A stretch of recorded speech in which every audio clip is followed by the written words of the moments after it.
कूनो में विदेशी मेहमानों को देखने के लिए लोगों में उत्सुकता है। ये अलग बात है कि अभी उन चीतों का दीदार नहीं हो पाएगा, बावजूद इसके आसपास के इलाकों में खुशी का माहौल है। कूनो में विदेशी चीतों के आने के क्या मायने हैं और अब आगे क्या चुनौतियां हैं, देखिए रिपोर्ट।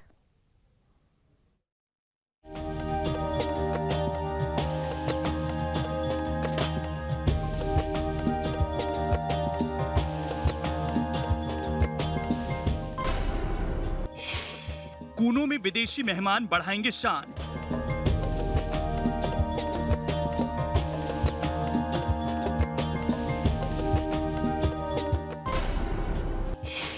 चीतों को रखने का क्या है प्लान?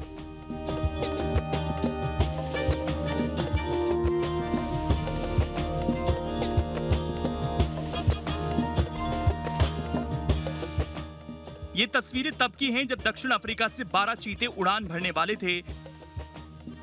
एक्सपर्ट की देखरेख में चीतों को खास तरह के कंटेनर में छोड़ा गया। उसके बाद उन कंटेनर्स को विमान से लाने की व्यवस्था की गई। जानकारी के मुताबिक 12 में से 7 नर जबकि 5 मादा चीते हैं। कूनो में अब चीतों की संख्या 20 हो जाएगी। सितंबर में जो 8 चीते लाए गए थे उन्हें भी फरवरी के आखिर तक जंगल में छोड़ने की योजना है। पहले चरण में 5 चीते छोड़े जाएंगे, 3 को बाद में छोड़ा जाएगा। चीतों को high frequency satellite radio collar लगाई गई है ताकि उनकी लोकेशन मिलती रहे। क्योंकि चीतों की संख्या बढ़ने के बाद सबसे बड़ी चुनौती उनकी सुरक्षा की है। क्योंकि एक और जानवरों से बचाने की चुनौती है तो दूसरी ओर उन्हें यहाँ के माहौल में ठीक रखना भी एक बड़ा टास्क है। अभी कूनो पालपुर में इससे पहले भी चीते आए थे जो है नामीबिया से, और कल कुछ चीते फिर दोबारा आने वाले हैं कूनो पालपुर में। ये अपने लिए बड़ा गौरव का विषय है। और रही सवाल कि कूनो में इनकी चीतों की अगर संख्या बढ़ती है जो है तो इससे फायदा तो होगी, जहाँ इको टूरिज्म को में बढ़ावा मिलेगा जो है, और साथ ही जो है अपना चूंकि चीते अपने इंडिया में भी रहे हैं काफी सालों तक जो है, तो अपना जो इकोसिस्टम है उसको भी कहीं ना कहीं मजबूती मिलेगी। तो एक्सपर्ट बताते हैं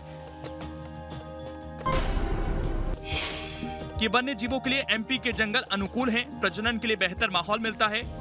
चीतों के लिए प्रदेश की घास बेहतर मानी जाती है। चीतों को यहाँ की आबो हवा सूट करती है। अब आपको बताते हैं कि आखिर चीतों को बसाने से क्या फायदा होगा।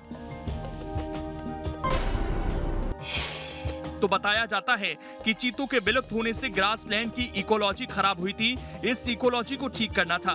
चीता अम्ब्रेला प्रजाति का जीव है, फूड चेन में सबसे ऊपर मौजूद जीव है। चीतों के रहने से फूड चेन का संतुलन नहीं बिगड़ता। अगर चीतों की अपन बात करें सुरक्षा की, तो चीतों की सुरक्षा की अगर एरिया बड़ा रहता है, काफी बड़ा ये क्षेत्रफल है, उसमें अगर चीते रह रहे हैं और सर्वाइव कर जाते हैं और उनकी ब्रीडिंग होती है पॉपुलेशन, तो फिर उसमें सुरक्षा को लेकर इतने कोई मेजर इशू नहीं आते हैं।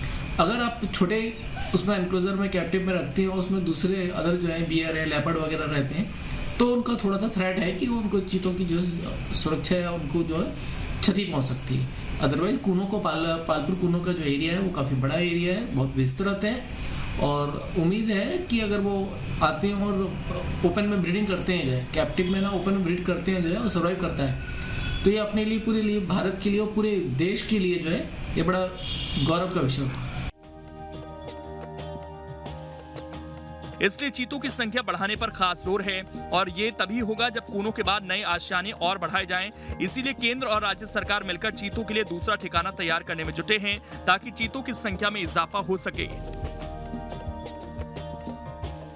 कूनो नेशनल पार्क को पहले 8 चीतों की सौगात मिली थी और अब एक बार फिर 12 चीतों की सौगात मिलने जा रही है, यानी चीतों का ये कुनबा बढ़कर अब 20 हो जाएगा।